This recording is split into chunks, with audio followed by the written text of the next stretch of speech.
Bennelong. Deputy Speaker, for too long Australia has been caught in climate wars, hampered by a decade of negligence, political infighting and lack of genuine climate action. Over the last decade, the Liberals and Nationals repealed the carbon pricing scheme, cut funding to climate science and research, dismantled climate institutions, set weaker emissions reductions targets, and in short, Deputy Speaker, they just didn't take this climate crisis seriously.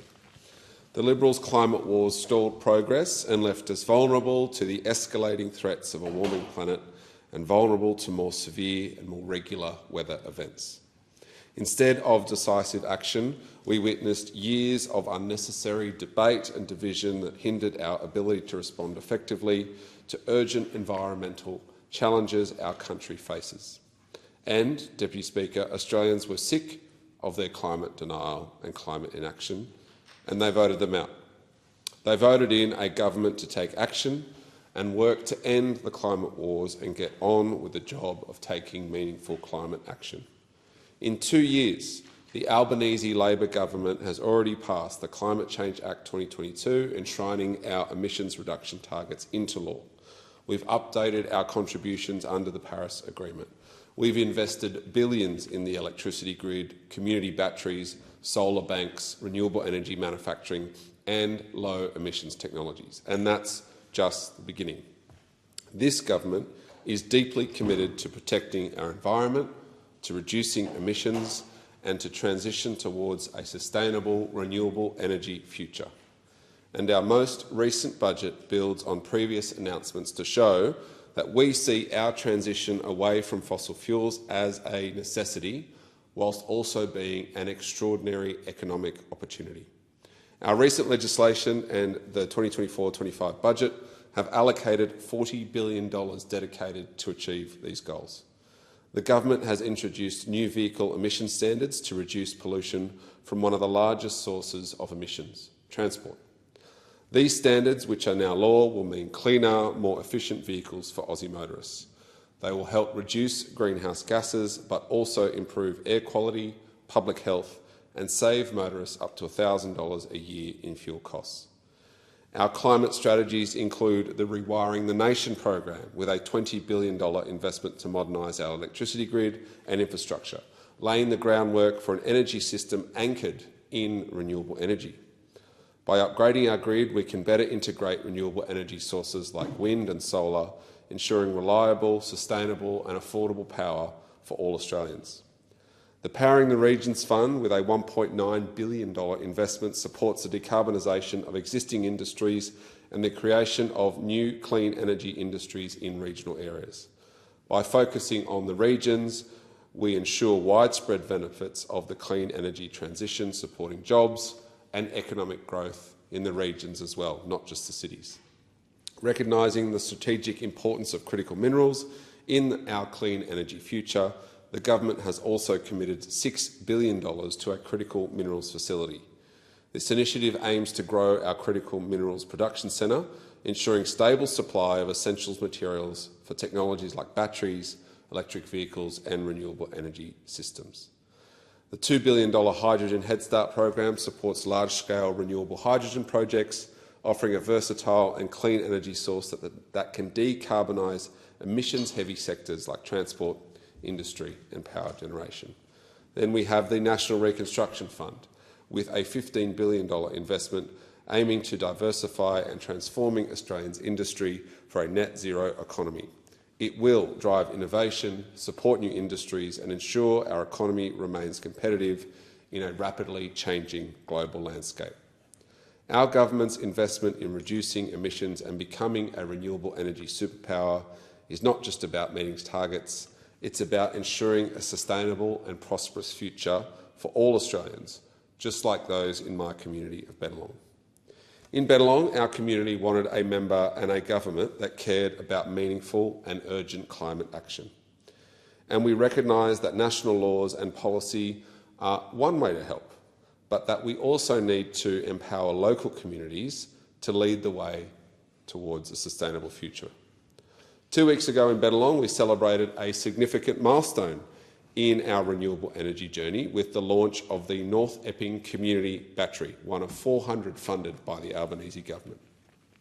Funded by the government, this Ausgrid and Hornsby Council facility, the launch was attended by Minister Bowen, Mark England and the Ausgrid team, Mayor Philip Ruddock, OAM, and Hornsby Shire councillors.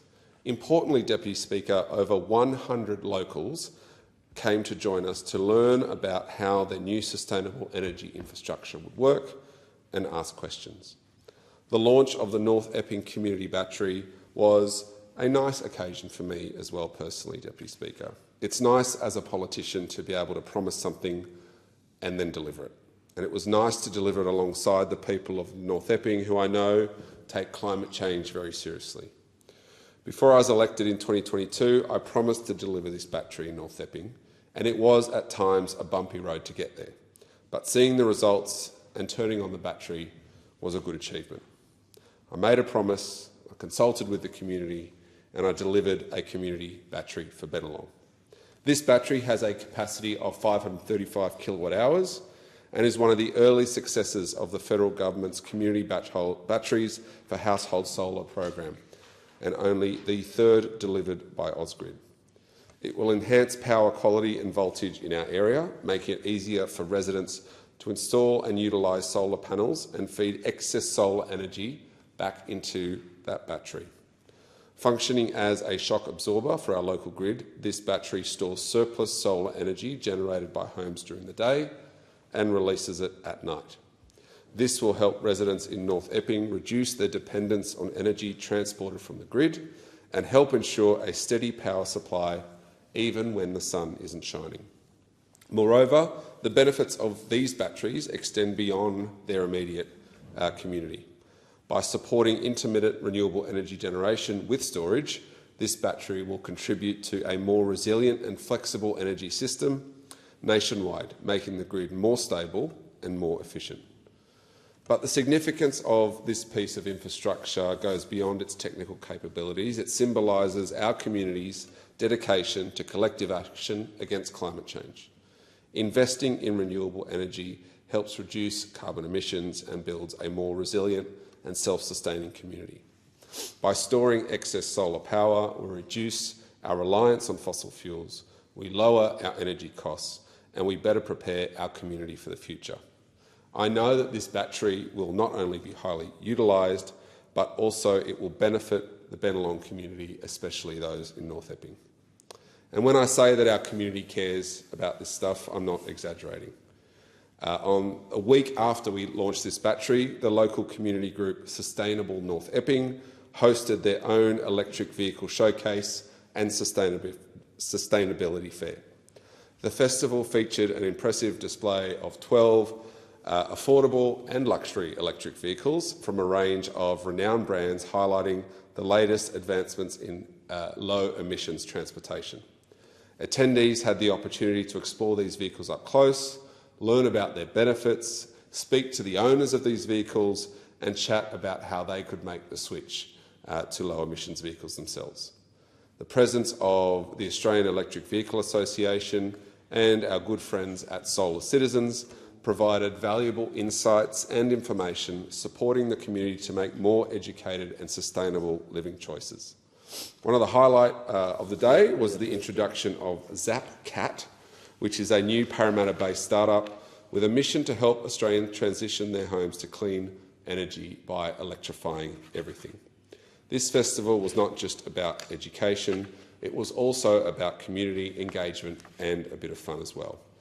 Sustainable North Epping put on prizes, including a 3-month e-bike subscription, free compost bins, native plants were given away, and they encouraged residents to adopt more sustainable living practices in their daily lives. A second-hand toy store was there, and it provided families to declutter and exchange toys. Adding to the atmosphere was the local startup Pedal-Powered Smoothies, offering delicious smoothies made using bicycle power, Deputy Speaker. Look, the Australian public have made it clear that they're sick of divisive politics on taking climate actions. They're sick of arguing over scientific facts, and they want a government that commits to taking action and following through And that's exactly why I'm in this parliament, and that's exactly what the Albanese Labor government is doing.